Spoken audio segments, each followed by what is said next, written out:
ಮಸ್ಜಿದ್ ಮತ್ತು ಕುತುಬುಜ್ಜಮಾನ್ ಸೈಯದ್ ಮುಹಮ್ಮದ್ ಶರೀಫುಲ್ ಮದನಿ ಖದ್ದಸಲ್ಲಾಹು ಸರ್ಹುಲ್ ಅಸೀಜ್ ದರ್ಗಾ ಸಮಿತಿ ಇದರ ಅಧ್ಯಕ್ಷರಾದಂತಹ ಗೌರವಾನ್ವಿತ BG ಹನೀಫ್ ಹಾಜಿಯವರು, ಅದೇ ರೀತಿ ಪದಾಧಿಕಾರಿಗಳಾದಂತಹ ಉಪಾಧ್ಯಕ್ಷರು ಅಶ್ರಫ್ ಅಹ್ಮದ್ ರೈಟ್ವೆ, ಅದೇ ರೀತಿ ಜೊತೆ ಕಾರ್ಯದರ್ಶಿ ಮುಸ್ತಫಾ ಮದನಗರ, ಅದೇ ರೀತಿ ಕ್ಯಾಷಿಯರ್ ಕೋಶಾಧಿಕಾರಿ ನಾಜಿಮ್ ರೆಹಮಾನ್ ರವರು ನಮ್ಮ ಈ ಪತ್ರಿಕಾಗೋಷ್ಠಿಯಲ್ಲಿದ್ದಾರೆ. ಎಲ್ಲರಿಗೂ ಸ್ವಾಗತವನ್ನು ಬಯಸ್ತೇನೆ. ಅದೇ ರೀತಿ ಪತ್ರಿಕಾ ಮಾಧ್ಯಮದ ಪತ್ರಿಕಾ ಬಳಗದ ಎಲ್ಲ ಮಿತ್ರರಿಗೂ ಒಂದೇ ಮಾತಿನಲ್ಲಿ ಸ್ವಾಗತವನ್ನು ಬಯಸ್ತೇನೆ.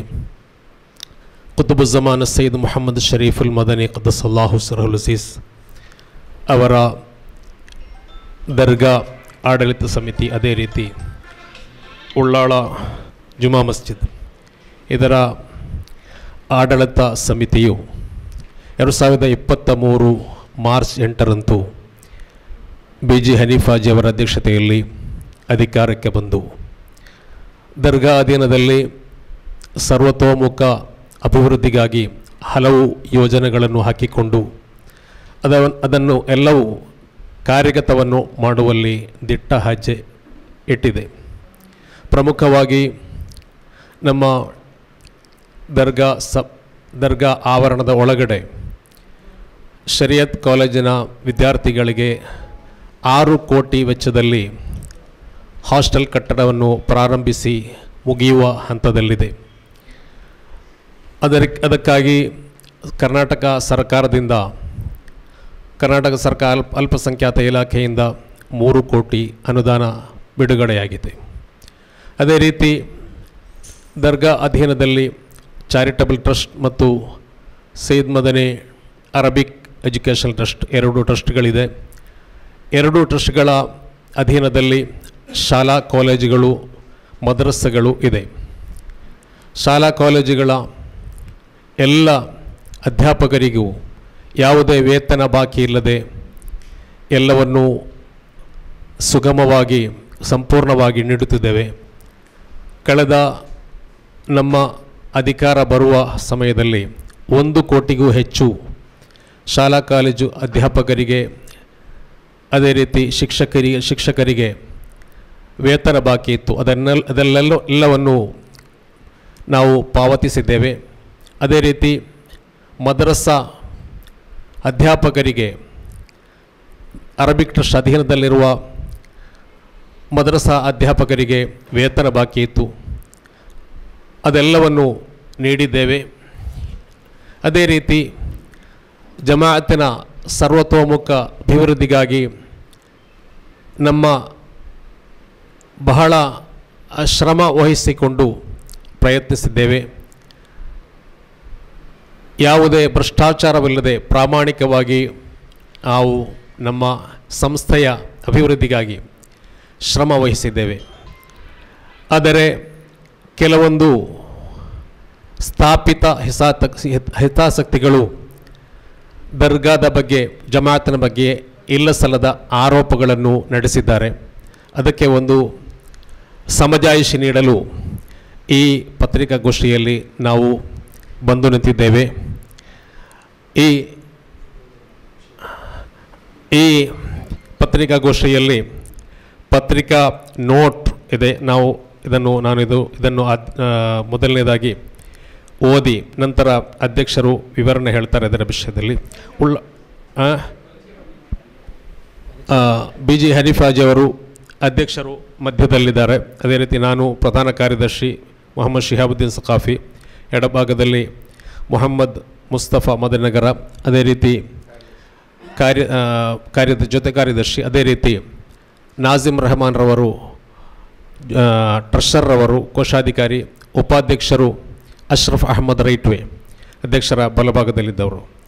ಉಳ್ಳಾಳ ಜುಮಾ ಮಸ್ಜಿದ್ ಸೈಯದ್ ಮದನಿ ದರ್ಗಾ ಸಮಿತಿಯು 2023 ಮಾರ್ಚ್ 8ರಂದು ಆಡಳಿತಕ್ಕೆ ಬಂದು ಉಳ್ಳಾಳ ಜುಮಾ ಮಸ್ಜಿದ್ ಸೈಯದ್ ಮದನಿ ದರ್ಗಾ ಹಾಗೂ ಅಧೀನ ಸಂಸ್ಥೆಗಳ ಸರ್ವತೋಮುಖ ಅಭಿವೃದ್ಧಿಯನ್ನು ಕೈಗೊಳ್ಳುವ ಗುರಿಯೊಂದಿಗೆ ದಿಟ್ಟ ಹೆಜ್ಜೆಯನ್ನಿಟ್ಟು ಹಲವು ಪ್ರಮುಖ ಯೋಜನೆಗಳನ್ನು ಮಾಡಿ ಮುಗಿಸಿದೆ. ಸಮಿತಿಯು ಸ್ಪಷ್ಟ ಬಹುಮತವನ್ನು ಹೊಂದಿದ್ದು ಕೆಲವು ಬೆರಳೆಣಿಕೆಯಷ್ಟು ಲಾಭ ನಿರೀಕ್ಷೆಯ ಆಕಾಂಕ್ಷಿಗಳು ತಮ್ಮ ಸ್ವಂತ ವ್ಯಾಪಾರವನ್ನು ವೃದ್ಧಿಸುವ ಉದ್ದೇಶದಿಂದ ಆಡಳಿತ ಸಮಿತಿಗೆ ಬಂದಿದ್ದು, ಪ್ರಸ್ತುತ ಆಸೆ ಈಡೇರದೆ ಭ್ರಮನಿರಸನಗೊಂಡಿರುವ ಕಾರಣ ಸಮಿತಿಯ ವಿರುದ್ಧ ಸುಳ್ಳು ಆರೋಪಗಳನ್ನು ಹೊರಿಸಿದ್ದಾರೆ. ಸಮಿತಿಯ ವಿರುದ್ಧ 30ಕ್ಕೂ ಹೆಚ್ಚಿನ ಸದಸ್ಯರ ಬಹುಮತ ಇದೆ ಎಂಬುದು ಸತ್ಯಕ್ಕೆ ದೂರವಾದ ಮಾತು. ಅಧಿಕಾರಕ್ಕೆ ಬಂದ ನಂತರ ಮಹಾಸಭೆ ನಡೆಸಲಿಲ್ಲ ಎಂಬುದು ಅಪ್ಪಟ ಸುಳ್ಳು. ಪ್ರಸಕ್ತ 2.5 ವರ್ಷಗಳಲ್ಲಿ 2 ಮಹಾಸಭೆಗಳು ನಡೆದಿದ್ದು, ಸಮಿತಿಯ ಆಯವ್ಯಯಗಳ ಸಂಪೂರ್ಣ ಮಾಹಿತಿಯನ್ನು ಮಹಾಸಭೆಗಳಲ್ಲಿ ಮಂಡಿಸಿ ಅನುಮೋದನೆಯನ್ನು ಪಡೆಯಲಾಗಿದೆ. 2 ಮಹಾಸಭೆ ನಡೆಸಿದ ಸಂಪೂರ್ಣ ವಿವರ ನಮ್ಮ ಜಮಾತ್ ಸಮಿತಿಯ ರೆಸಲ್ಯೂಷನ್ ಬುಕ್ನಲ್ಲಿದೆ. ಇಲ್ಲಿ ಅಗತ್ಯವಿದ್ದರೂ ನೋಡ್ಬೋದು. ಸಮಿತಿಯ ವಿರುದ್ಧ 30ಕ್ಕೂ ಹೆಚ್ಚಿನ ಸದಸ್ಯರ ಸಮಿತಿಯ ಮೇಲೆ ಭ್ರಷ್ಟಾಚಾರ ಆರೋಪ ಮತ್ತು 7 ಕೋಟಿ ಹಣವನ್ನು ಲೂಟಿ ಮಾಡಿ ಜೇಬಿಗಿಳಿಸಿದ್ದಾರೆ ಎಂಬುದು ಮಾನಸಿಕ ಸ್ಥಿಮಿತ ಕಳೆದುಕೊಂಡವರ ಮಾತಲ್ಲದೆ ಇನ್ನೇನಲ್ಲ. ಸರ್ಕಾರದಿಂದ ಬಂದ ಅನುದಾನದಿಂದ ಸೈಯದ್ ಮದನಿ ಶರಿಯತ್ ಕಾಲೇಜ್ ವಿದ್ಯಾರ್ಥಿಗಳ ವಸತಿ ಕಟ್ಟಡ ಪೂರ್ಣಗೊಳ್ಳುವ ಹಂತದಲ್ಲಿದ್ದು ಹಾಗೂ ಸೈಯದ್ ಮದನಿ ಉರೂಸ್ 2025 ಯಶಸ್ವಿಯಾಗಿ ನಡೆಸಲಾಗಿದೆ. ಉರೂಸಿಗೆ ಮತ್ತು ಹಾಸ್ಟೆಲ್ ಕಟ್ಟಡಕ್ಕೆ 6 ಕೋಟಿ ಸರ್ಕಾರದಿಂದ ಅನುದಾನ ಬಂದಿದೆ. 3 ಕೋಟಿಗಿಂತ ಹೆಚ್ಚು 4.5 ಕೋಟಿ ಉರೂಸಿಗೆ ಖರ್ಚಾಗಿದೆ. ಅದರಲ್ಲಿ 3 ಕೋಟಿ ಸರ್ಕಾರದಿಂದ ಬಂದಿದೆ. ಅದೇ ರೀತಿ ಹಾಸ್ಟೆಲ್ ಕಟ್ಟಡಕ್ಕೆ 6 ಕೋಟಿಯಷ್ಟು ವೆಚ್ಚ ತಗಲುವ ನಿರೀಕ್ಷೆ ಇದೆ. ಅದರ ಕಾಮಗಾರಿಯು ಅಂತಿಮ ಹಂತದಲ್ಲಿದೆ. 3 ಕೋಟಿಯು ಸರ್ಕಾರದಿಂದ ಬಂದಿದೆ. ಸದ್ರಿ 2 ಕಾಮಗಾರಿಗಳ ಬಳಸುವಿಕೆ ಪ್ರಮಾಣ ಪತ್ರವನ್ನು ಕರ್ನಾಟಕ ಸರ್ಕಾರ ಅಲ್ಪಸಂಖ್ಯಾತ ಇಲಾಖೆಗೆ ಸಲ್ಲಿಸಲಾಗಿದೆ. ಇಲ್ಲಿ ನಮ್ಮ ವಿರೋಧಿಗಳು ಹೇಳಿದ್ದು ಯಾವುದೇ ಲೆಕ್ಕಪತ್ರವನ್ನು ನೀಡಿಲ್ಲ ಸರ್ಕಾರಕ್ಕೆ ಎಂಬುದು ಸುಳ್ಳು ಮಾಹಿತಿಯಾಗಿದೆ. ಸರ್ಕಾರಕ್ಕೆ ಉರೂಸಿನ ಮತ್ತು ಅದೇ ರೀತಿ ನಮಗೆ ಬಂದ ಅನುದಾನದ ಪ್ರಮಾಣ ಪತ್ರವನ್ನು ಯುಟಿಲಿಟಿ ಸರ್ಟಿಫಿಕೇಟನ್ನು ನೀಡಿದ್ದೇವೆ. ಅನ್ಯಥಾ ಪ್ರಚಾರವು ಜನರನ್ನು ದಾರಿ ತಪ್ಪಿಸುವ ಪ್ರಯತ್ನವಷ್ಟೇ. ಕರ್ನಾಟಕ ರಾಜ್ಯದ ಹಿಂದಿನ ಎಲ್ಲ ಸರ್ಕಾರಗಳು ಉಳ್ಳಾಳ ಜುಮಾ ಮಸ್ಜಿದ್ ಮತ್ತು ಸೈಯದ್ ಮದನಿ ದರ್ಗಾ ಅಧೀನ ಸಂಸ್ಥೆಗಳ ಅಭಿವೃದ್ಧಿಗೆ ಸಹಕಾರ ನೀಡಿತ್ತು. ಪ್ರಸಕ್ತ ಮಾನ್ಯ ಸಿದ್ದರಾಮಯ್ಯ ನೇತೃತ್ವದ ಸರ್ಕಾರ ಕೂಡ ಅತಿ ಹೆಚ್ಚಿನ ಮೊತ್ತವನ್ನು ಉಳ್ಳಾಳ ದರ್ಗಾ ಅಧೀನದಲ್ಲಿರುವ ವಿದ್ಯಾಸಂಸ್ಥೆಗಳ ಅಭಿವೃದ್ಧಿಗಾಗಿ ಒದಗಿಸಿಕೊಟ್ಟಿದೆ. ಪ್ರಸ್ತುತ ಎಲ್ಲ ಸಹಕಾರಗಳನ್ನು ವಿಶೇಷವಾಗಿ ನಮ್ಮ ಕ್ಷೇತ್ರದ ಶಾಸಕರು ಆದಂತಹ ವಿಧಾನಸಭಾ ಅಧ್ಯಕ್ಷರು ಜನಾಬ್ UT ಖಾದರ್ ಅವರನ್ನು ಕೃತಜ್ಞತಾಪೂರ್ವಕವಾಗಿ ಈ ನಿಟ್ಟಿನಲ್ಲಿ ನಾವು ನೆನಪಿಸುತ್ತಿದ್ದೇವೆ. ಉರೂಸ್ ನಡೆಯುವವರೆಗೆ 2 ವಾರಕ್ಕೊಮ್ಮೆ ಮತ್ತು ನಂತರ ತಿಂಗಳಿಗೊಮ್ಮೆ ಸಮಿತಿ ಸಭೆ ನಡೆಸಬೇಕೆಂದು ಉಳ್ಳಾಳ ಕಾಜಿ ಸುಲ್ತಾನ್ ಉಲಮಾ AP ಉಸ್ತಾದರ ಆದೇಶವಾಗಿದ್ದು ಅದನ್ನು ಪಾಲಿಸಲಾಗಿದೆ. 2 ವಾರಕ್ಕೊಮ್ಮೆ ಸಭೆ ನಡೆಸಬೇಕೆಂದು ಪತ್ರಿಕಾಗೋಷ್ಠಿಯಲ್ಲಿ ಹೇಳುತ್ತಿರುವ ಇದೇ ವ್ಯಕ್ತಿಗಳು ಮಾನ್ಯ ಉಚ್ಚ ನ್ಯಾಯಾಲಯದಲ್ಲಿ ಸಲ್ಲಿಸಿರುವ ದಾವೆಯಲ್ಲಿ 2 ತಿಂಗಳಿಗೊಮ್ಮೆ ಸಭೆ ನಡೆಸಬೇಕೆಂದು ಕೋರಿ ಅದು ವಕ್ಫ್ ನಿಯಮಾವಳಿಯಲ್ಲಿದೆ ಎಂದು ವಾದಿಸುತ್ತಾರೆ. ಇದು ಸದರಿ ವ್ಯಕ್ತಿಗಳ ದ್ವಿಮುಖ ಧೋರಣೆಯನ್ನು ಬೊಟ್ಟು ಮಾಡುತ್ತವೆ. ಕೆಲವು ವ್ಯಕ್ತಿಗಳು ನಮ್ಮ ಸಮಿತಿಯಲ್ಲಿದ್ದರು. ಅವರು ಸತತ ಗೈರು ಹಾಜರಿಯಾದ ಕಾರಣ ಸಮಿತಿ ಸಭೆಯಿಂದ ಅವರು ಸೀಸ್ ಆಗಿದ್ದಾರೆ, ಸದಸ್ಯತ್ವವನ್ನು ರದ್ದು ಹೊಂದಿದ್ದಾರೆ. ಅಂಥ ವ್ಯಕ್ತಿಗಳು ನಡೆಸಿದ ಒಂದು ಪತ್ರಿಕಾಗೋಷ್ಠಿಯಾಗಿರ್ತದೆ, 2 ದಿನಗಳ ಮುಂಚೆ ನಡೆದದ್ದು. ಆ ಪತ್ರಿಕಾಗೋಷ್ಠಿಯಲ್ಲಿ ಅವರು ಹೇಳಿದ್ದು, ಅವರು ಹೈಕೋರ್ಟ್ನಲ್ಲಿ ಕೊಟ್ಟ ದಾವೆಯಲ್ಲಿ ಹೇಳಿದ್ದು 2 ತಿಂಗಳಿಗೊಮ್ಮೆ ಸಭೆ ನಡೆಸಬೇಕು, ಅದು ವಕ್ಫ್ ನಿಯಮ ಅಂತ. ಇವರು ಪತ್ರಿಕಾಗೋಷ್ಠಿಯಲ್ಲಿ ಹೇಳಿದ್ದು 2 ವಾರಕ್ಕೊಮ್ಮೆ ನಡೆಸಬೇಕು, ಅದು ಕಾಜಿಯ ಆದೇಶ ಅಂತ. ಕಾಜಿಯ ಆದೇಶ ಏನಂದರೆ 2 ವಾರಕ್ಕೊಮ್ಮೆ ಉರೂಸ್ ತನಕ 2 ವಾರಕ್ಕೊಮ್ಮೆ ನಡೆಸಬೇಕು, ನಂತರ ತಿಂಗಳಿಗೊಮ್ಮೆ ನಡೆಸಬೇಕು. ಅದೇ ಕಾಜಿಯವರ ಆದೇಶವನ್ನು ಚಾಚು ತಪ್ಪದೆ ನಾವು ಪಾಲಿಸ್ತಾ ಬಂದಿದ್ದೇವೆ. ಸಮಿತಿಯ ಮಾಸಿಕ ಖರ್ಚು ವೆಚ್ಚಗಳನ್ನು ಮಾಸಿಕ ಸಭೆಗಳಲ್ಲಿ ಮಂಡಿಸಿ ಅನುಮೋದನೆ ಪಡೆಯಲಾಗ್ತದೆ. ಮಾಸಿಕ ಖರ್ಚು ಆಯವ್ಯಯ ಎಲ್ಲವನ್ನು ಸಮಿತಿ ಸಭೆಯಲ್ಲಿ ಮಂಡಿಸಲಾಗಿ ಅದನ್ನು ಅನುಮೋದಿಸಲಾಗ್ತದೆ. ಆ ಸಮಿತಿ ಸಭೆಗಳಿಗೆ ಗೈರು ಹಾಜರಾದವರಿಗೆ ಅದರ ಬಗ್ಗೆ ಅರಿವು ಇರುವುದಿಲ್ಲ ಅಷ್ಟೇ. ನಿರಂತರ 3ಕ್ಕಿಂತ ಹೆಚ್ಚು ಸಮಿತಿ ಸಭೆಗಳಿಗೆ ಗೈರು ಹಾಜರಾಗಿ ಸದಸ್ಯತ್ವವನ್ನು ರದ್ದುಗೊಂಡ ವ್ಯಕ್ತಿಗಳು ಪತ್ರಿಕಾಗೋಷ್ಠಿಯಲ್ಲಿ ಕಾಣಿಸಿಕೊಂಡಿದ್ದಾರೆ. ಇವರಿಗೆ ಲೆಕ್ಕಪತ್ರಗಳ ವಿವರಗಳು ಲಭಿಸದೇ ಹೋಗಿರುವುದಕ್ಕೆ ಸೈಯದ್ ಮದನಿ ದರ್ಗಾ ಸಮಿತಿಯು ಜವಾಬ್ದಾರಿಯಲ್ಲ. ಪ್ರತಿ ಯೋಜನೆಗೂ ಟೆಂಡರ್ ಪಡೆದೇ ಕಾಮಗಾರಿಗಳನ್ನು ನಡೆಸಲಾಗುತ್ತದೆ. ಪ್ರಸ್ತುತ ಸಭೆಗಳಿಗೆ ಗೈರು ಹಾಜರಾದವರಿಗೆ ಅದರ ಪರಿವೆ ಇಲ್ಲದಿರುವುದು ಸಾಮಾನ್ಯ. ಸಮಿತಿಯ ವಿರುದ್ಧ ಪತ್ರಿಕಾಗೋಷ್ಠಿಯಲ್ಲಿ ಪ್ರತ್ಯಕ್ಷಗೊಂಡ ಫಾರೂಕ್ ಎಂಬ ವ್ಯಕ್ತಿಯು ಈ ಮೊದಲು ಪರ್ಚೇಸ್ ಸಮಿತಿಯ ಕನ್ವೀನರ್ ಆಗಿ ಕಾರ್ಯನಿರ್ವಹಿಸಿದ್ದು ಅಸಮರ್ಪಕ ನಿರ್ವಹಣೆಗಾಗಿ ಪ್ರಸ್ತುತ ಸಮಿತಿಯಿಂದ ಕೈಬಿಡಲ್ಪಟ್ಟವರು. 2023 ಮಾರ್ಚ್ 8ರಂದು ಬಿಜಿ ಹನೀಫಾಜಿ ನೇತೃತ್ವದ ಸಮಿತಿ ಅಧಿಕಾರಕ್ಕೆ ಬರುವಾಗ ಟ್ರೆಸರಿಯಲ್ಲಿದ್ದ ಮೊತ್ತ ರೂ. 5,000 ಮಾತ್ರ. 1 ಕೋಟಿಗೂ ಹೆಚ್ಚು ಶಾಲಾ ಕಾಲೇಜುಗಳಿಗೆ ವೇತನ ಬಾಕಿ ಇತ್ತು. ಕಳೆದ 2 ವರ್ಷಗಳಲ್ಲಿ ಬಾಕಿ ಇರುವ ವೇತನಗಳನ್ನು ಸಂಪೂರ್ಣ ಪಾವತಿಸಲಾಗಿದೆ. ದರ್ಗಾ ಅಧೀನದ 9 ಕೆರೆ ಟಿಪ್ಪು ಸುಲ್ತಾನ್ ಕಾಲೇಜಿನ ನವೀಕರಣವನ್ನು ರೂ. 36 ಲಕ್ಷ ಮೊತ್ತದಲ್ಲಿ ಮಾಡಲಾಗಿದೆ. ಅದೇ ರೀತಿ ನಮ್ಮ ದರ್ಗಾ ಸೈಯದ್ ಮದನಿ ದರ್ಗಾದ ನವೀಕರಣವನ್ನು 29 ಲಕ್ಷ ಮೊತ್ತ ಖರ್ಚಿನಲ್ಲಿ ಮಾಡಲಾಗಿದೆ. ಮುಚ್ಚುವ ಹಂತದಲ್ಲಿದ್ದ ಸೈಯದ್ ಮದನಿ ಶರಿಯತ್ ಕಾಲೇಜು ಮತ್ತು ಕಾಲೇಜ್ ಆಫ್ ಇಸ್ಲಾಮಿಕ್ ಸೈನ್ಸ್ ಸಂಸ್ಥೆಯನ್ನು ಪುನಃಸ್ಥಾಪಿಸಿ 300ಕ್ಕಿಂತ ಹೆಚ್ಚು ವಿದ್ಯಾರ್ಥಿಗಳು ವ್ಯಾಸಂಗ ಮಾಡುತ್ತಿರುವ ವಿದ್ಯಾಸಂಸ್ಥೆಗಳನ್ನು ಮುನ್ನಡೆಸಿ ಅವುಗಳು ಯಶಸ್ವಿಯಾಗಿ 3ನೇ ವರ್ಷಕ್ಕೆ ದಾಪುಗಾಲು ಹಾಕುತ್ತಿದೆ. Syed Madani college of Islamic science ಅಂತ ಹೇಳಿದರೆ 2 ಶಿಕ್ಷಣಗಳು, ಲೌಕಿಕ ಶಿಕ್ಷಣ ಮತ್ತು ಧಾರ್ಮಿಕ ಶಿಕ್ಷಣ. 10ನೇ ತರಗತಿಯಿಂದ ಡಿಗ್ರಿ ತನಕ, ಅದೇ ರೀತಿ PG ತನಕ ಅವರು ಲೌಕಿಕವಾಗಿ ಕಲಿಯುತ್ತಿರುವಾಗ ಅದರೊಟ್ಟಿಗೆ ಧಾರ್ಮಿಕ ಶಿಕ್ಷಣವನ್ನು ನೀಡಲಾಗ್ತದೆ. ಸಮಿತಿಯೊಳಗಿನ ಸರ್ವ ಭಿನ್ನಾಭಿಪ್ರಾಯಗಳಿಗೆ ಪರಿಹಾರ ಸೂಚಿಸಿ ಉಳ್ಳಾಳ ಕಾಜಿ ಸುಲ್ತಾನುಲಮಾ ಉಸ್ತಾದರು ಸಮಿತಿಯೊಳಗಿನ ಬಿಕ್ಕಟ್ಟನ್ನು ಪರಿಹರಿಸಿದ್ದರು. ಕಾಜಿಯವರನ್ನು ಅಂಗೀಕರಿಸುವ ಎಲ್ಲರೂ ಅದಕ್ಕೆ ತಲೆಬಾಗಿ ಪರಸ್ಪರ ಪ್ರೀತಿ, ವಿಶ್ವಾಸ ಮತ್ತು ಗೌರವದಿಂದ ಉಳ್ಳಾಳ ಜಮಾಅತಿನ ಮತ್ತು ಸೈಯದ್ ಮದನಿ ದರ್ಗಾ ಅಧೀನ ಸಂಸ್ಥೆಗಳ ಸೇವೆಯಲ್ಲಿ ತಮ್ಮನ್ನು ತಾವು ತೊಡಗಿಸಿಕೊಂಡಿದ್ದಾರೆ. ಆದರೆ ಕಾಜಿಯವರನ್ನು ಧಿಕ್ಕರಿಸಿದ ಕೆಲವು ಬೆರಳೆಣಿಕೆಯಷ್ಟು ಜನ ಮಾತ್ರ ಜಮಾಅತಿಗೆ ಬೆನ್ನು ತಿರುಗಿಸಿ ದಕ್ಷಿಣ ಭಾರತದ ಅಜ್ಮೀರ್ ಎಂದೇ ಖ್ಯಾತಿ ಹೊಂದಿದ ಸೈಯದ್ ಮದನಿ ದರ್ಗಾದ ವಿರುದ್ಧ ಅಪ್ಪಟ ಸುಳ್ಳು ಆರೋಪಗಳನ್ನು ಮಾಡುತ್ತಿದ್ದಾರೆ. ಹಲವಾರು ಸಾವಿರ ನಮ್ಮ ಅಧ್ಯಕ್ಷರು ಮಾತನಾಡ್ತಾರೆ. ಅಸ್ಸಲಾಮು ಅಲೈಕುಂ ವರಹಮತುಲ್ಲಾಹ್. ಸಹೋದರ ಎಲ್ಲರಿಗೂ ನಮಸ್ಕಾರಗಳು. ಇತಿಹಾಸ ಪ್ರಸಿದ್ಧ ಕುತುಬುಜ್ಜಮಾನ್ ಸೈಯದ್ ಮೊಹಮ್ಮದ್ ಶರೀಫುಲ್ ಮದನಿ ತಂಗಲ್ ಹಾಗೂ ಕೇಂದ್ರ ಜುಮಾ ಮಸೀದಿ ಪತ್ರಿಕಾಗೋಷ್ಠಿಯಲ್ಲಿ ಭಾಗವಹಿಸಿದ ಎಲ್ಲ ಪತ್ರಕರ್ತರನ್ನು ಸ್ವಾಗತಿಸುತ್ತಾ, ಕಳೆದ 2 ದಿವಸಕ್ಕೆ ಮುಂಚೆ ಮಂಗಳೂರಿನ ಒಂದು ಹೋಟೆಲ್ನಲ್ಲಿ ಕೆಲವು ಮಂದಿ ಸೇರಿ ಇತಿಹಾಸ ಪ್ರಸಿದ್ಧ ದಕ್ಷಿಣ ಭಾರತದ ಅಜ್ಮೀರ್ ಎಂದು ಹೆಸರುವಾಸಿಯಾದಂತಹ ಎಲ್ಲ ಸಮುದಾಯದ ಜನರು, ಹಿಂದೂ, ಮುಸ್ಲಿಂ, ಕ್ರಿಶ್ಚಿಯನ್ ಯಾವುದೇ ಭೇದ ಭಾವವಿಲ್ಲದೆ ಜಿಯಾರತ್ ಬರುವಂತಹ ಆಧ್ಯಾತ್ಮಿಕ ಸ್ಥಳವಾದಂತಹ ಉಳ್ಳಾಲ ಕೇಂದ್ರ ಜುಮಾ ಮಸೀದಿ ಮತ್ತು ಉಳ್ಳಾಲ ದರ್ಗಾದ ಬಗ್ಗೆ ಒಂದು ಪತ್ರಿಕಾಗೋಷ್ಠಿ ಕರೆದಿದ್ದರು. ಮೊದಲಿಗೆ ಆ ಪತ್ರಿಕಾಗೋಷ್ಠಿಯನ್ನು ಕರೆದ ಜನರನ್ನು ಉಳ್ಳಾಲದ ಅಖಂಡ ಜಮಾತಿನ ಪರವಾಗಿ ಅವರನ್ನು ನಾನು ಖಂಡಿಸುತ್ತಿದ್ದೇನೆ. ಏಕೆಂದರೆ ಇತಿಹಾಸ ಪ್ರಸಿದ್ಧ ದರ್ಗಾವು ಎಲ್ಲ ಸಮುದಾಯದ ಜನರು ಬರುವಂಥ ಯಾತ್ರಾ ಪ್ರದೇಶವಾಗಿದೆ. ಅದಕ್ಕೆ ಕಪ್ಪು ಚುಕ್ಕೆ ಬರುವಂತಹ ರೀತಿಯಲ್ಲಿ ಪತ್ರಿಕಾಗೋಷ್ಠಿ ನಡೆದಿದ್ದು ಅದು ಖಂಡನೀಯವಾಗಿದೆ. ಅವರು ಪತ್ರಿಕಾಗೋಷ್ಠಿಯಲ್ಲಿ ತಮಗೆ ಗೊತ್ತಿರಬಹುದು ಆರೋಪಗಳನ್ನು ಮಾಡಿರುವುದು ಸಂಶಯದ ಮೇಲೆ ಅಂತ ಹೇಳಿದ್ದಾರೆ. ಒಂದು ಸಂಶಯವನ್ನು ಇಟ್ಟುಕೊಂಡು ಪತ್ರಿಕಾಗೋಷ್ಠಿ ಕರೆದಿರುವುದು ಅದು ಮೂರ್ಖತನದ ಪರಮಾವಧಿ ಎಂದು ಹೇಳಬಹುದು. ಈಗಾಗಲೇ ಆ ಸದಸ್ಯರುಗಳು ಅದರಲ್ಲಿ ವಕ್ಫ್ಗಿನ ನಿಯಮಕ್ಕೆ ಅನುಸಾರವಾಗಿ ಸಮಿತಿ ಸದಸ್ಯಕ್ಕೆ ಹಾಜರಾಗದೆ ನಿವೃತ್ತಿಯಾದ, ಸಸ್ಪೆಂಡ್ ಆದ,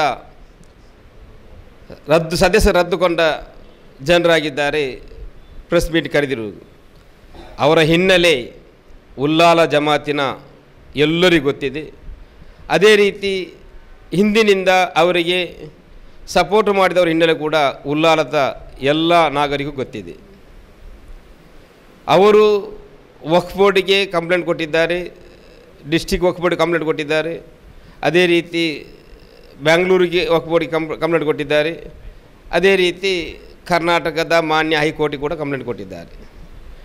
ಹೈಕೋರ್ಟ್ನಲ್ಲಿ ಕೇಸ್ ನಡೆಸುತ್ತಿರುವಾಗ ಅದರ ಮಧ್ಯದಲ್ಲಿ ಅವರಿಗೆ ಸಂಶಯದ ಮೇಲೆ ಪತ್ರಿಕೋಷ್ಠಿ ಕರೆಯುವ ಅವಶ್ಯಕತೆ ಇತ್ತೆ.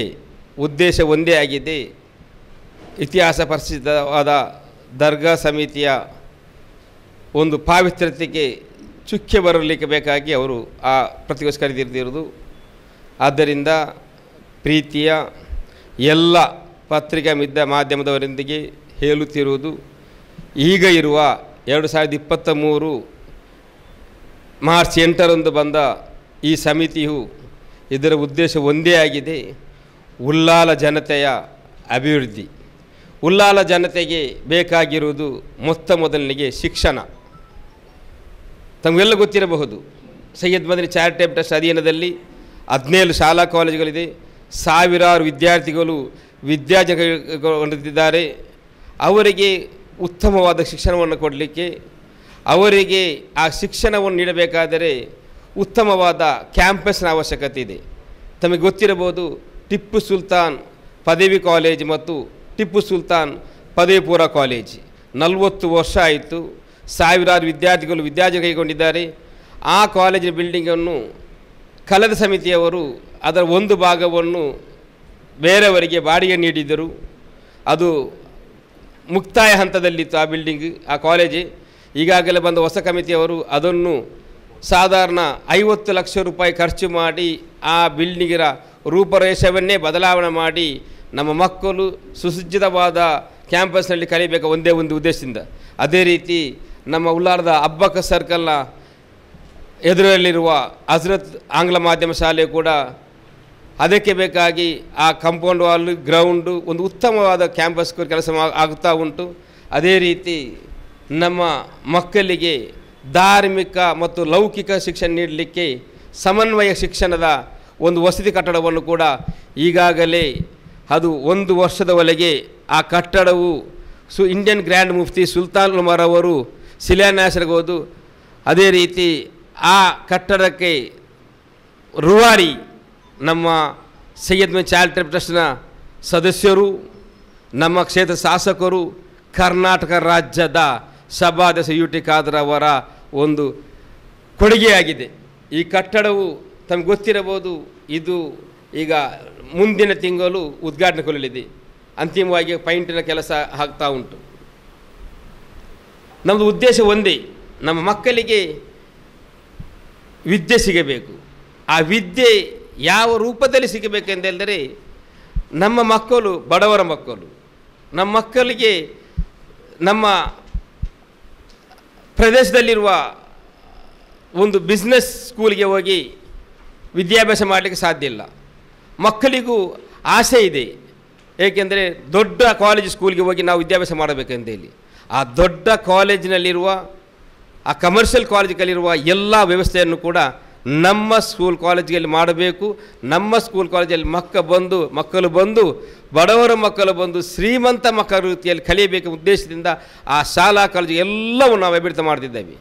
ಅದೇ ರೀತಿ ಇತಿಹಾಸ ಪ್ರಸಿದ್ಧ ಉಲ್ಲಾಲ ದರ್ಗಕ್ಕೆ ಇನ್ನೊಂದು ಕೊಡುಗೆ ಇಂಡಿಯನ್ ಗ್ರ್ಯಾಂಡ್ ಮುಫ್ತಿ AP ಉಸ್ತಾದ್ರವರು, ಅದೇ ರೀತಿ ಕರ್ನಾಟಕ ರಾಜ್ಯದ ನೆಚ್ಚಿನ ಮುಖ್ಯಮಂತ್ರಿ ಶ್ರೀ ಸಿದ್ದರಾಮಯ್ಯಜಿಯವರು, ಅದೇ ರೀತಿ ನಮ್ಮ ಕ್ಷೇತ್ರದ ಶಾಸಕರು, ಕರ್ನಾಟಕ ರಾಜ್ಯ ಸಭಾಧ್ಯಕ್ಷರು UT ಖಾದರ್ ಸಾರ್ರವರು ಹಾಗೂ ಇನ್ನಿತರ ವಕ್ಫ್ ಸಚಿವ ಎಲ್ಲ ನೇತೃತ್ವದಲ್ಲಿ ತಮಗೆ ಗೊತ್ತಿರುವುದು ಇತಿಹಾಸ ಪ್ರಸಿದ್ಧ ಉರೂಸಿನ ಕಾರ್ಯಕ್ರಮದಲ್ಲಿ ನಮ್ಮ ಉಲ್ಲಾಲ ಮಸೀದಿಯನ್ನು ಕರ್ನಾಟಕದ ಗ್ರ್ಯಾಂಡ್ ಮಸೀದಿಗೆ ಈ ರೀತಿಯ ಒಂದು ಅನಾವರಣಗೊಂಡಿದೆ. ಉಲ್ಲಾಲ ಮಸೀದಿಯನ್ನು ಕರ್ನಾಟಕ ರಾಜ್ಯದ ಇಂಡಿಯಾದ ಒಂದು ಗ್ರ್ಯಾಂಡ್ ಮಸೀದಿ ಮಾಡಲಿಕ್ಕೆ ಇದರ ಕೆಲಸವು ಇನ್ಶಾ ಅಲ್ಲಾ ಮುಂದಿನ ತಿಂಗಳು ಪ್ರಾರಂಭವಾಗಲಿದೆ. ಆ ಶರೀಯತ್ ಕಾಲೇಜು ಕಟ್ಟಡದ ಉದ್ಘಾಟನೆ ಮತ್ತು ಇದರ ಶಂಕುಸ್ಥಾಪನೆ ಕೂಡ ಒಂದೇ ದಿವಸಗಳಲ್ಲಿದೆ. ಸಾಧಾರಣ ಈ ಕಟ್ಟಡ ಈ ಮಸೀದ್ ಕಟ್ಟಡವು 50 ಕೋಟಿಯ ಈ ಮಸೀದ್ ಕಟ್ಟಡವು ಇದು ಒಂದು 4-5 ವರ್ಷದಲ್ಲಿ ಈ ಕಟ್ಟಡ, ಈ ಬಿಲ್ಡಿಂಗ್, ಈ ಮಸ್ಜಿದ್ ಇದೇ ರೀತಿಯಲ್ಲಿ ಪೂರ್ಣಗೊಂಡರೆ ಇದು ಇಂಡಿಯಾದಲ್ಲೇ ಒಂದು ಅದ್ಭುತವಾದ ಒಂದು ಮಸೀದ್ ಆಗಲಿದೆ. ನಮ್ಮ ಉದ್ದೇಶ ಒಂದೇ ಆಗಿದೆ, ಅಭಿವೃದ್ಧಿ ಮಂತ್ರ ಮಾತ್ರ ಹೊತ್ತು ಬೇರೆ ಏನಿಲ್ಲ. ನಮಗೆ ಎಲ್ಲ ರೀತಿಯ ಸಹಕಾರ ನೀಡುವವರು ಮೊದಲನೇದಾಗಿ ನಮ್ಮ ಕ್ಷೇತ್ರದ ಶಾಸಕರು ಎಲ್ಲ ರೀತಿಯಲ್ಲಿ ಕೂಡ ನಮಗೆ ಸಹಕಾರ ಮಾಡ್ತಿದ್ದಾರೆ. ಇದನ್ನೆಲ್ಲ ನೋಡಿಕೊಂಡು ತಮಗೆ ಗೊತ್ತಿರಬಹುದು, ಎಲ್ಲರೂ ಕೂಡ ಒಂದು ಊರಿನಲ್ಲಿ ಒಳ್ಳೆಯದಕ್ಕೆ ಸಪೋರ್ಟ್ ಮಾಡಲಿಕ್ಕೆ ಸಾಧ್ಯನೇ ಇಲ್ಲ. ಒಂದು ಊರಿನಲ್ಲಿ ಒಂದು ಜಮಾತಿನಲ್ಲಿ ಎಲ್ಲ ರೀತಿ ಜನರಿದ್ದಾರೆ. 1% ಜನರು ಅಥವಾ 0.1% ಜನರು ಇದಕ್ಕೆ ಅಸೂಯೆ ಆಗಿರ್ಬೋದು, ಅಥವಾ ಆ ಪ್ರತಿಗೋಷ್ಠಿ ಹೇಳಿದಾಗೆ ಸಂಶಯ ಇದ್ದಲ್ಲಿ ಸಂಶಯದಿಂದ ಎಂದು ಹೇಳಿರಬಹುದು. ಉಲ್ಲಾಳ ಜನರಿಗೆ ಸಂಪೂರ್ಣವಾಗಿ ಉಲ್ಲಾಳ ಸಣ್ಣ ಮಕ್ಕಳಿಂದ ಹಿಡಿದು ಹಿರಿಯವರಿಗೆ ಎಲ್ಲರಿಗೂ ಈ ಕಮಿಟಿಯ ಎಲ್ಲ ವಿಷಯ ಗೊತ್ತುಂಟು. ಬಟ್ ಈ ಪ್ರೆಸ್ ಮೀಟ್ರಲ್ಲಿ ಮಾಡಿದಂತಹ ಈ ಸೋಷಿಯಲ್ ಮೀಡಿಯಾದಲ್ಲಿ ಇಡೀ ಜಗತ್ತಿಗೆ ಆ ವಿಷಯವನ್ನು ಹೋದಾಗ ಅವರಿಗೆ ಸರಿಯಾದ ರೀತಿಯಲ್ಲಿ ಮಾಹಿತಿ ನೀಡಬೇಕು ಉದ್ದೇಶದಿಂದ ನಾವು ಈ ಪ್ರತಿನಿಧಿಸಿ ಕರೆದಿದ್ದೇವೆ. ಅದರೊಟ್ಟಿಗೆ ಈ ಮಸೀದಿ ಗ್ರ್ಯಾಂಡ್ ಮಸ್ಜಿದ್ ಬರುವಾಗ ಅದರ ಸುತ್ತಮುತ್ತಲು ಆ ಮಸೀದಿಯ ಸೌಂದರ್ಯಕ್ಕೆ ಅನುಸಾರವಾಗಿ ಅದು ಕಂಪೌಂಡ್ ವಾಲ್ ಬರ್ತಾ ಉಂಟು. ಆ ಕಂಪೌಂಡ್ ವಾಲ್ ಕೆಲಸ ಪ್ರಾರಂಭವಾಗಿದೆ, ಈಗಾಗಲೇ ಆ ಎದುರಿನ ಕಡೆಯಲ್ಲಿ ಪ್ರಾರಂಭವಾಗಿದೆ. ಇದೆ ಈ ರೀತಿಯ ಕಂಪೌಂಡ್ ವಾಲ್ ಬರಲಿಕ್ಕೆ ಇಡೀ ಆ ಕ್ಯಾಂಪಸ್ಸಿನ ಸುತ್ತಮುತ್ತಲು.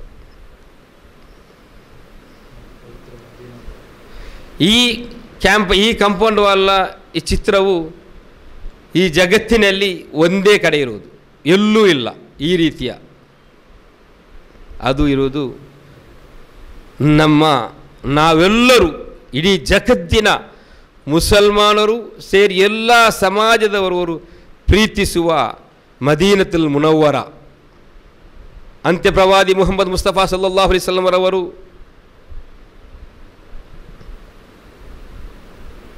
ವಫಾತಾದ ಆ ಮದೀನತುಲ್ ಮುನವ್ವರ ಆ ಖಬರ್ಸ್ಥಾನದ ಈ ಕಂಪೌಂಡ್ ವಾಲ್ ಆಗಿದೆ. ಅದೇ ಮಾದರಿಯ ಕಂಪೌಂಡ್ ವಾಲನ್ನು ನಮ್ಮ ದರ್ಗಾದ ಕ್ಯಾಂಪಸ್ಸಿನ ಸುತ್ತಮುತ್ತ ಮಾಡಲಿಕ್ಕೆ ಕೆಲಸ ಪ್ರಾರಂಭವಾಗಿದೆ ಈಗಾಗಲೇ. ಆದ್ದರಿಂದ ಎಲ್ಲ ಪ್ರೀತಿಯ ಪತ್ರಿಕಾ ಮಾಧ್ಯಮದವರು ನೀವು ನಮ್ಮ ಈ ಮಾಹಿತಿಯನ್ನು ಪತ್ರಿಕೆ ಮೂಲಕ ಹಾಗೂ ಎಲ್ಲ TV ಚಾನಲ್ ಮೂಲಕ ವಿತರಿಸಬೇಕಾಗಿ ತಮ್ಮೆಲ್ಲರೊಂದಿಗೆ ನಾನು ಪ್ರೀತಿಪೂರ್ವಕವಾಗಿ ವಿನಂತಿಸಿದ್ದೇನೆ. ಏನು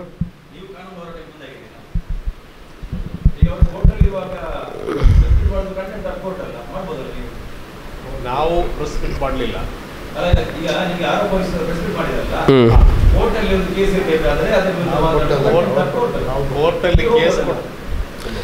ಈಗಾಗಲೇ ನಾವು ನಮ್ಮ ಜಮಾತಿನ ಲೀಗಲ್ ಅಡ್ವೊಕೇಟ್ರೊಂದಿಗೆ ನಾವು ಸಮಾವೇಶ ಮಾಡ್ತಿದ್ದೇವೆ.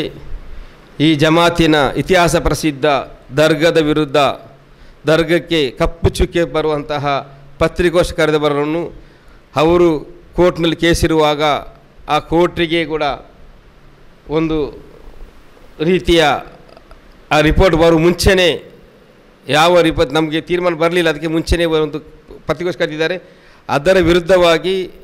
ಅವರ ವಿರುದ್ಧವಾಗಿ ಮಾನನಷ್ಟ ಮೊಕದ್ದಮೆ ಹೂಡಲು ನಾವು ನಮ್ಮ ಲೀಗಲ್ ಅಡ್ವೈಸ್ನಂತೆ ನಾವು ಸಮಾವೇಶ ಮಾಡ್ತಾ ಇದ್ದೇವೆ.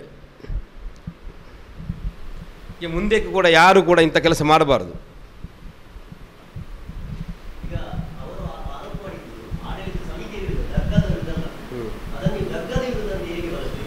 ಸಂಪೂರ್ಣ ತಪ್ಪಾದ ಮಾಹಿತಿಯನ್ನು ಅವರು ನೀಡಿದ್ದಾರೆ.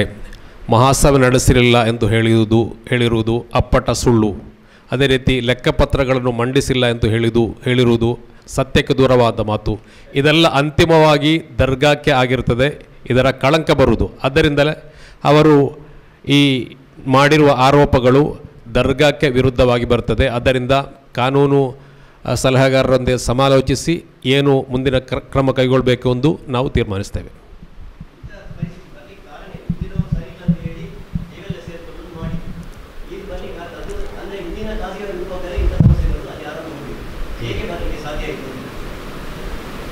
ಈ ಒಂದು ಕಮಿಟಿಯಲ್ಲಿರುವಾಗ 55 ಜನರ ಕಮಿಟಿ ಸದಸ್ಯರಿರುವುದು. ಎಲ್ಲರಿಗೂ ಕೂಡ ಒಂದೇ ಚಿಂತನೆ ಇರುವುದಂತ ಹೇಳಲಿಕ್ಕೆ ಸಾಧ್ಯನೇ ಇಲ್ಲ. ಕೆಲವರಿಗೆ ಏನೋ ಉದ್ದೇಶದಿಂದ ಬಂದಿರಬಹುದು. ಹೆಚ್ಚಿನವರು 99% ಸದಸ್ಯರು ಬಂದಿರುವುದು ಇತಿಹಾಸ ಪ್ರಸಿದ್ಧ ಉಲ್ಲಾಲ ದರ್ಗಾದ ಸೇವೆ ಮಾಡಲಿಕ್ಕೆ. ಯಾರಾದರೂ ಒಂದು ಬೆರಳಿಗೆ ಜನರು ಅವರ ಸ್ವಂತ ಉದ್ದೇಶಕ್ಕೆ ಬಂದಿರಬಹುದು. ಅದು ಈಡೇರದಿದ್ದರೆ ಸ್ವಾಭಾವಿಕವಾಗಿ ಅವರಿಗೆ ಅಸಮಾಧಾನಗಳು ಉಂಟಾಗುತ್ತದೆ. ಆ ಅಸಮಾಧಾನವನ್ನು ಹೊರಗೆ ಚೆಲ್ಲಲು ನಾನಾ ರೀತಿಯ ಕಾರಣಗಳನ್ನು ಹುಡುಕುತ್ತಾರೆ. ಅವು ಈಗಾಗಲೇ ಪ್ರತಿಗೋಷ್ಠಿ ಹೇಳಿದಾರಲ್ಲೇ, ನಮಗೆ ಸಂಶಯ ಉಂಟಂತೇಳಿ. ಸಂಶಯ ಎಂಬ ರೋಗಕ್ಕೆ ಯಾವುದೇ ರೀತಿಯ ಮದ್ದನ್ನು ಮಾಡಲಿಕ್ಕೆ ಸಾಧ್ಯನೇ ಇಲ್ಲ.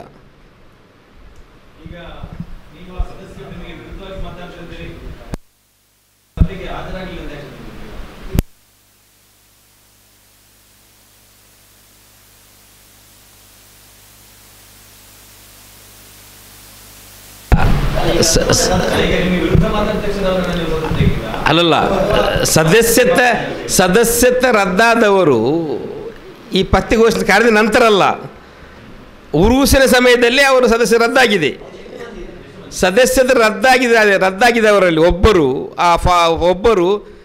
ಮೊನ್ನೆ ಈ ಪ್ರಶ್ನೆಗೊಳ್ಳಿದ್ದರು. ಅವರು ಸದಸ್ಯತೆ ರದ್ದಾದ ನಂತರ ಕೂಡ ಅಕ್ರಮವಾಗಿ ನಮ್ಮ ಮೀಟಿಂಗ್ ನಡೆಯುವಾಗ ಮೀಟಿಂಗ್ ಹಾಲ್ಗೆ ಬಂದಿದ್ದಾರೆ. ಅವರ ವಿರುದ್ಧ ನಾವು ಪೊಲೀಸ್ ಸ್ಟೇಷನ್ ಕಂಪ್ಲೇಂಟ್ ಕೊಟ್ಟಿದ್ದೇವೆ 2 ತಿಂಗಳಿಗೆ ಮುಂಚೆನೇ.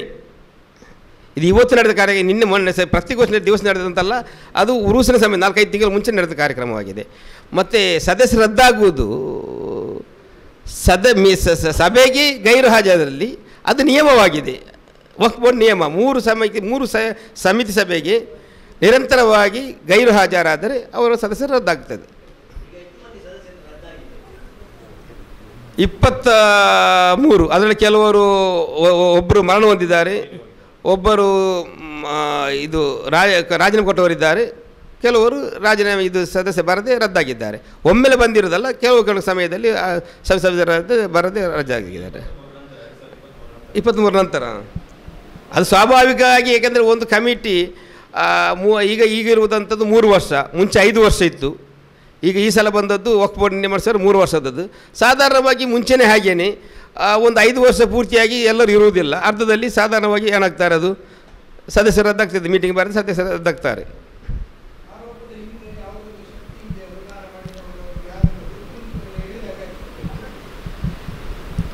ಪ್ರತಿಗೋಷ್ಠಿ ಕರೆದವರ ಹಿನ್ನೆಲೆ ಉಲ್ಲಾಲದ ಎಲ್ಲ ಜನರಿಗೆ ಗೊತ್ತಿದೆ. ಅವರಿಗೆ ಹಿಂದ್ಗಡೆಯಿಂದ ಯಾರು ಸಪೋರ್ಟ್ ಮಾಡಿದ್ದಾರೆ ಅವರ ಹಿನ್ನೆಲೆ ಕೂಡ ಉಲ್ಲಾಲ ಜನತೆಗೆ ಎಲ್ಲರಿಗೂ ಗೊತ್ತಿದೆ ಅಂತೆಲ್ಲ. ಅದು ಅವ್ರ ಹತ್ರನೇ ಕೇಳಬೇಕು, ನೀವು ಯಾರು ಹಿಂದೆ ಇದೆ ಅಂತೇಳಿ.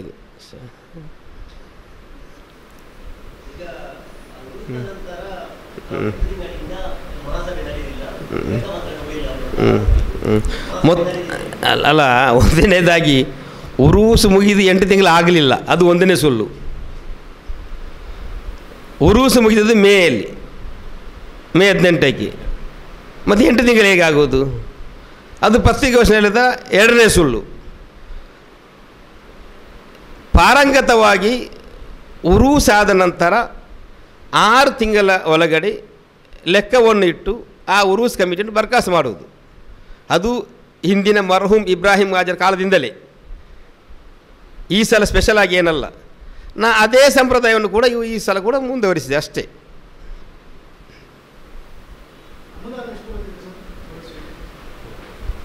ಉರೂಸಿನ ಅನುದಾನ 3 ಕೋಟಿ.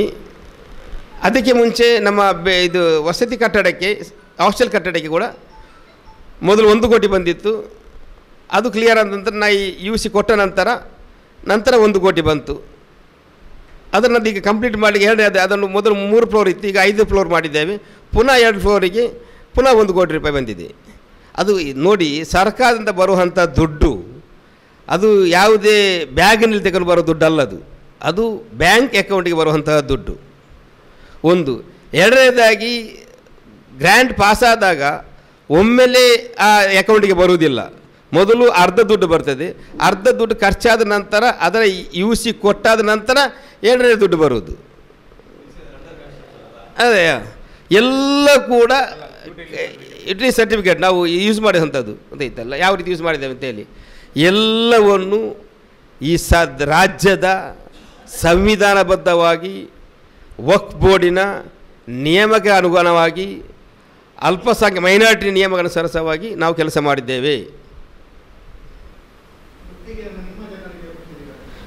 ಗುತ್ತಿಗೆಯನ್ನು ನಾವು ನಮ್ಮ ಜನ ನಿಮ್ಮ ಜನ ಇಲ್ಲ, ನ್ಯೂಸ್ ಪೇಪರಲ್ಲಿ ಆ್ಯಡ್ ಕೊಟ್ಟು ಟೆಂಡರ್ ಬಂದದನ್ನು ಯಾರು ಕಡಿಮೆ ಟೆಂಡರ್ ಕೊಟ್ಟಿದ್ದಾರೆ ಅವರಿಗೆ ನಾವು ಕೊಟ್ಟಿದ್ದೇವೆ ಹೊರತು ಅಲ್ಲಿ ನಮ್ಮ ಜನ ನಿಮ್ಮ ಜನ ಅಂತ ಏನೂ ಇಲ್ಲ.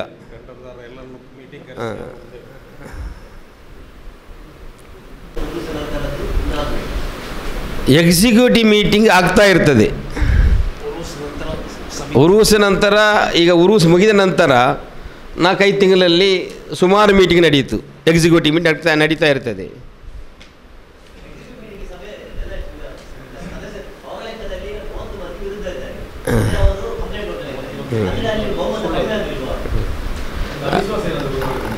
ನೋಡಿ, 30 ಮಂದಿ ಅಂತ ಹೇಳುವುದೇ ದೊಡ್ಡ ಸುಳ್ಳು. ಮರಣ ಹೊಂದಿದವರನ್ನು, ರಾಜೀನಾಮೆ ನೀಡಿದವರನ್ನು, ಸದಸ್ಯತ್ವವನ್ನು ರದ್ದಾದವರನ್ನು ಎಲ್ಲರನ್ನು ಸೇರಿಸಿದರೂ ಕೂಡ 30 ಮಂದಿ ಆಗುವುದಿಲ್ಲ.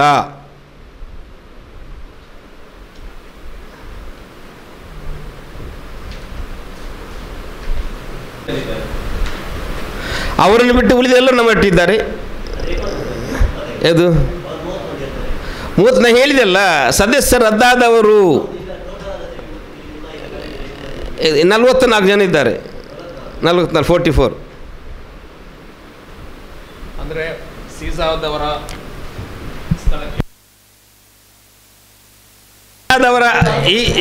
ಒಂದು ಸೀಸಾದವರನ್ನು ಕೂಡ ನಾವು ಎಲ್ಲವನ್ನು ವಕ್ಫ್ ಬೋರ್ಡಿಗೆ ಅಪ್ಡೇಟ್ ಮಾಡ್ತಾ ಇದ್ದೇವೆ.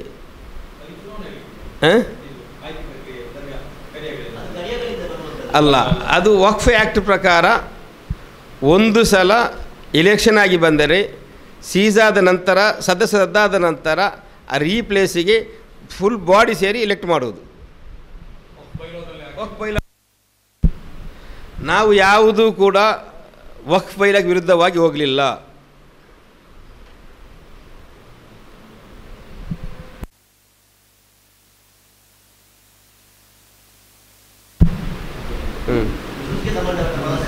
ಉರೂಸಿಗೆ ಸಂಬಂಧಪಟ್ಟ ಮಹಾಸಭೆ ಇಲ್ಲ.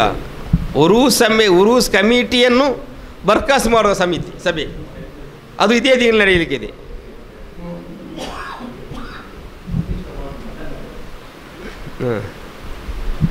ಮತ್ತು ನಮ್ಮ ಮದನ್ ನಗರದಲ್ಲಿ ಒಂದು ಗೊತ್ತಿರಬಹುದು, ರೋಡಿನ ಹೃದಯ ಭಾಗದಲ್ಲಿ ಸಾಧಾರಣ 1 ಎಕರೆ ಸ್ಥಳ ಉಂಟು.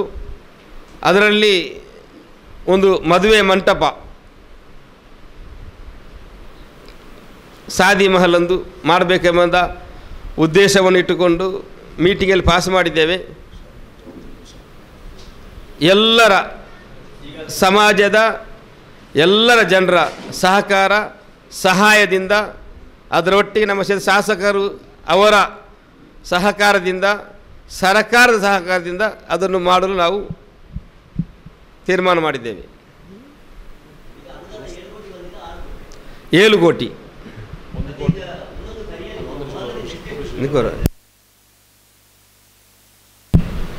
ಉಲ್ಲಾಲ ಕೋಟೆಪುರದಿಂದ ಹಿಡಿದು ಮದನ್ ನಗರವರೆಗೆ ಇರುವ 28 ಮೊಹಲ್ಲದಿಂದ 55 ಸದಸ್ಯರು ಇರ್ತಾರೆ.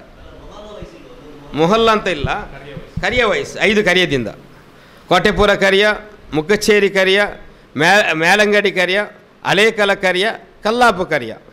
ಒಂದೊಂದು ಕರಿಯದಲ್ಲಿ ಅಧೀನದಲ್ಲಿ 4-5 ಮೊಹಲ್ಲಗಳಿವೆ, 6 ಈ ರೀತಿ ಮೊಹಲ್ಲಗಳಿವೆ. ಪ್ರತಿ ಕಾರ್ಯದಿಂದ 11 ಮಂದಿ ಇಲೆಕ್ಟ್ ಆಗಿ ಬಂದಿರುತ್ತಾರೆ.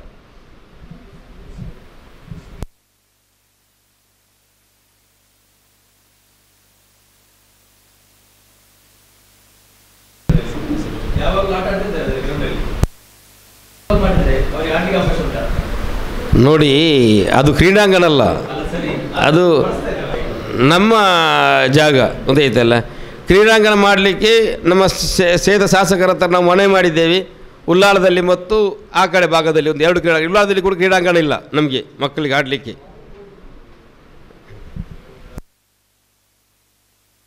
ಕರೆದಿದ್ದೀರಾ ಅಂತ ಉರುಸು ಮುಗಿದ ನಂತರ 7 ಸಮಿತಿ ಕರೀತಾ ಆಗಿದೆ 5 ತಿಂಗಳಲ್ಲಿ. ಆಯ್ತಲ್ಲ, ಹೇಳುವುದಲ್ಲ ಆಯ್ತಲ್ಲ.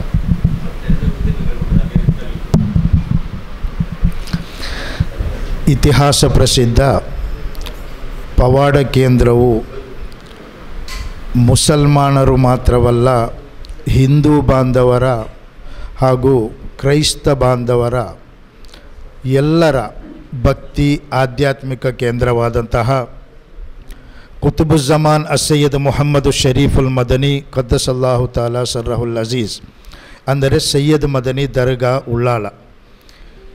ಈ ಒಂದು ದರ್ಗಾದಲ್ಲಿ ಅಲ್ಲಿನ ಇತಿಹಾಸ, ಅಲ್ಲಿನ ಪಾರಂಪರ್ಯ ಇದೆಲ್ಲವೂ ನಮ್ಮ ಉಳ್ಳಾಳ ಮಾತ್ರ ಅಲ್ಲ, ಭಾರತದ ದೇಶದಾದ್ಯಂತ ಇರುವ ಎಲ್ಲ ಭಕ್ತಾದಿಗಳಿಗೂ ತಿಳಿದಿರುವಂತಹ ವಿಷಯವಾಗಿರುತ್ತದೆ ಅಲ್ಲಿನ ಪವಾಡ. ಆ ಪವಾಡವು ಕೇವಲ ಹಳೆಯ ಕಾಲದಲ್ಲಿ ಮಾತ್ರ ನಡೆದದ್ದಲ್ಲ, ಪ್ರಸ್ತುತ ಇಂದಿನ ಕಾಲದಲ್ಲಿ ಕೂಡ ಆ ಪವಾಡವು ಹಲವಾರು ವಿಧದಲ್ಲಿ ನೆಲೆ ನಿಂತಿರುತ್ತದೆ. ಅದರ ಉಪಕಾರವನ್ನು ಭಕ್ತಾದಿಗಳು ಪಡೆಯುತ್ತಿದ್ದಾರೆ ಎಂಬ ನಿಟ್ಟಿನಲ್ಲಾಗಿರುತ್ತದೆ ಉಳ್ಳಾಳ ಕೇಂದ್ರ ಇವತ್ತು ಭಾರತ ದೇಶದಾದ್ಯಂತ ಹೆಸರುವಾಸಿಯಾಗಿರುವುದು.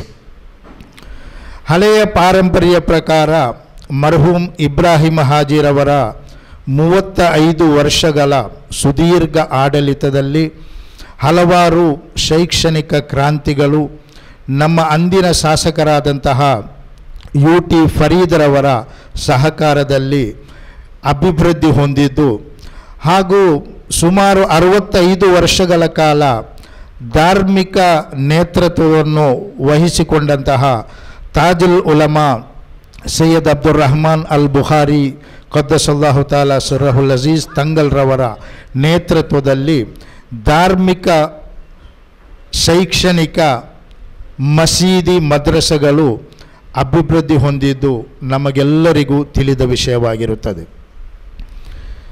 ಪ್ರತಿಯೊಂದು ಕಾಲದಲ್ಲೂ ಆಡಳಿತ ನಡೆಸುವಾಗ ಆಡಳಿತದ ಅಧಿಕಾರಿಗಳಿಗೆ, ಆಡಳಿತ ಸಮಿತಿಗಳಿಗೆ ವಿರುದ್ಧವಾಗಿ ಒಂದು ಬೆರಳೆಣಿಕೆಯ ಸಂಖ್ಯೆಯ ಜನರು ಸಾಧಾರಣವಾಗಿ ಸ್ವಾಭಾವಿಕವಾಗಿ ಎಲ್ಲ ರಂಗದಲ್ಲೂ ಇದ್ದಾರೆ.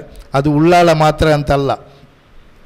ಹಾಗಿರುವಾಗ ಪ್ರಸ್ತುತ 2023 ಮಾರ್ಚ್ ತಿಂಗಳಲ್ಲಿ ವಕ್ಫ್ ಇಲಾಖೆಯ ನಿಯಮಾನುಸಾರ ಚುನಾಯಿತರಾದಂತಹ 55 ಸದಸ್ಯರುಗಳು ನಮ್ಮ ಅಧ್ಯಕ್ಷರ ನೇತೃತ್ವದಲ್ಲಿ ಚುನಾಯಿತರಾಗಿ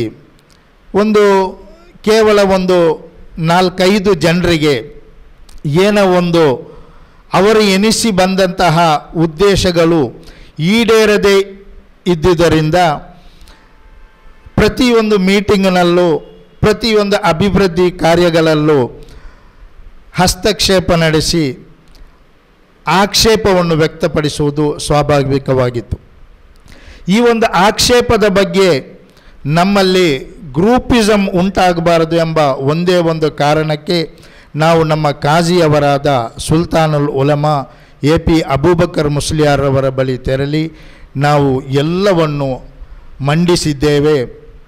ನಮ್ಮ 55 ಜನರನ್ನು ಮರ್ಕಜ್ ಕಾಜಿ ಪ್ಲೇಸಿಗೆ ಕರೆದು ನಮಗೆಲ್ಲ ಹಿತವಚನ ನೀಡಿ, ಯಾರು ಉಳ್ಳಾಳ ದರ್ಗದ ಕೀರ್ತಿಯನ್ನು ಕಡಿಮೆ ಆಗುವ ಹಾಗೆ ಮಾತಾಡಬಾರದು, ನಿಮ್ಮಲ್ಲಿ ಏನು ಸಮಸ್ಯೆ ಇದ್ದರೂ ಇತ್ಯರ್ಥಪಡಿಸಿಕೊಳ್ಳಬೇಕು ಅಂತ ನಮಗೆಲ್ಲರಿಗೂ ತಿಳಿಸಿರುವುದರಿಂದ ನಾವು ಸುಮಾರು 45 ಜನರಷ್ಟು ಸಮಿತಿ ಸದಸ್ಯರು ಇವತ್ತು ಒಳ್ಳೆಯ ಐಕ್ಯತೆಯಲ್ಲಿ ನಾವು ಮುಂದುವರಿಯುತ್ತಾ ಇದ್ದೇವೆ.